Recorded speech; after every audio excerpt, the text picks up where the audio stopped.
আজি আমি অল বিটে শিলকা স্টুডেন্ট ইউনিয়নের সপ্তম বার্ষিক প্রতিষ্ঠা দিবস উপলক্ষে আজি প্রথম আমার কার্যসূচী আছিল 9 বজাত আমার জাতীয় সংগঠনের পতাকা উত্তোলক। ইয়ার পিছত আমার 10 বজাত আমার কার্যসূচী আছিল শহীদ তর্পণ। ইয়ার পিছত আমার বৃক্ষরোপণ কার্যসূচী আছিল। ইতিমধ্যে আমার 3টা কার্যসূচী সমাপ্ত হয়েছে। আমি আজি এই বিটিআর অল বিট শিলকা স্টুডেন্ট ইউনিয়ন তৰফৰ পৰা সপ্তম বাৰ্ষিক যেটা আমাৰ জন্মদিন উপলক্ষে বিটিআৰবাসী ৰাইজক সংগঠনেৰ ফালৰ আমি শুভেচ্ছা জ্ঞাপন কৰিছোঁ। আশা কৰিছোঁ আগন্তুক দিনত আমি সংগঠনটোক আৰু আগুৱাই নিয়াত আমি সকলোৱে যাতে আমাক সহযোগ কৰে সেইটো আমি কামনা ৰাখিছোঁ।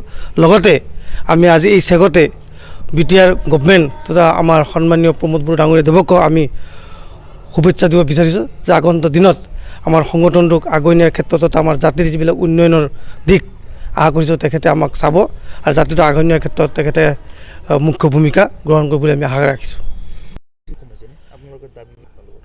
আমি চৰকাৰ অহাৰ পিছত একচুৱেলি ক'ব লাগিলে আমি ইউ পি পি চৰকাৰৰ লগত আমি এই বিটিআৰ উন্নয়নৰ স্বাৰ্থত সংযোগ হৈছিলোঁ আৰু সেই হিচাপে গভৰ্ণমেণ্ট 2 বছৰ অতিক্ৰম কৰিছে।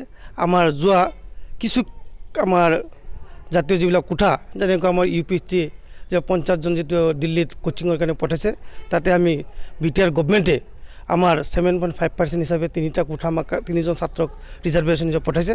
তাৰ কাৰণে আমি চৰকাৰক ধন্যবাদ জনাইছোঁ। আশা কৰিছোঁ আগন্তুক দিনত আমাৰ ভাৰতীয় সংবিধানৰ যিটো 7.5 যিটো ৰিজাৰ্ভেশ্যন কোটা আশা কৰিছোঁ প্ৰমোদ বড়ো চৰকাৰে বিটিআৰ চৰকাৰে এইখিনি পালন কৰিবলৈ মই আশাবাদী। আজি আমাৰ অনুসূচিত জাতি ছাত্ৰ সন্থাৰ আজি সপ্তম প্ৰতিষ্ঠা দিৱস। সেই উপলক্ষে আমি আজি ইতিমধ্যে যি কাৰ্যসূচীবিলাক আমি ইতিমধ্যে মানে কৰিলোঁ আৰু আমাৰ সাধাৰণ এটা সভা আমি ৰাখিছোঁ। এই সভা মানে কিছু সময় পিছতে আমি আৰম্ভ কৰিম। আৰু ইয়াৰ মাজেদি আমি চৰকাৰ মানে কি কয় আমি চৰকাৰৰ ওচৰত এইটোৱেই দাবী যে আগন্তুক যিবিলাক আমাৰ অনুসূচিত জাতিৰ ছাত্ৰ ছাত্ৰীৰ যিবিলাক স্কলাৰশ্বিপ বা এই মানে কি কয় কোঠা বা ৰিজাৰ্ভেশ্যন সেইবিলাক প্ৰতিটো ক্ষেত্ৰতে যদি বিটিআৰ গভৰ্ণমেণ্টে মানে আমাক সেইবিলাকত মানে সেই সুযোগখিনি যিখিনি আমাৰ প্ৰাপ্য সেইখিনি যদি দিয়ে আৰু ইতিমধ্যেও মানে যিখিনি আমি পাইছোঁ তাৰ কাৰণে আমি ইতিমধ্যে গভৰ্ণমেণ্টক মানে ধন্যবাদ আগতো জনাইছোঁ আৰু আমি ইয়াৰ আজিৰ এই সভাৰ মানে আজিৰ এই আপোনালোকৰ যোগেদি আমি ধন্যবাদ জ্ঞাপন কৰিলোঁ।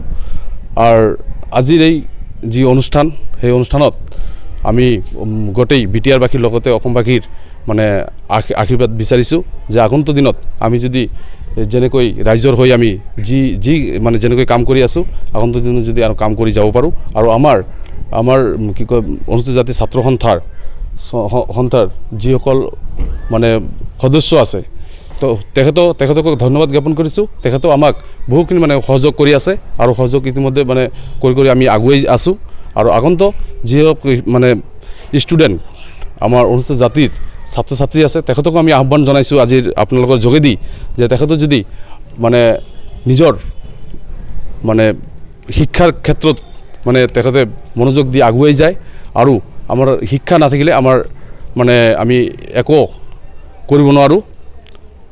সেইকাৰণে আমি সকলো ছাত্ৰ ছাত্ৰীক মানে আহ্বান জনাইছোঁ যাতে সকলোৱে মানে শিক্ষাৰ দিশটো মানে আগুৱাই লৈ যায় বা ভালকৈ মানে সিহঁতে নিজৰ পঢ়া শুনা বা নিজৰ যিখিনি দায়িত্ব ষ্টুডেণ্ট হিচাপে ছাত্ৰ ছাত্ৰী হিচাপে সেইখিনি যদি তেখেতে পালন কৰে।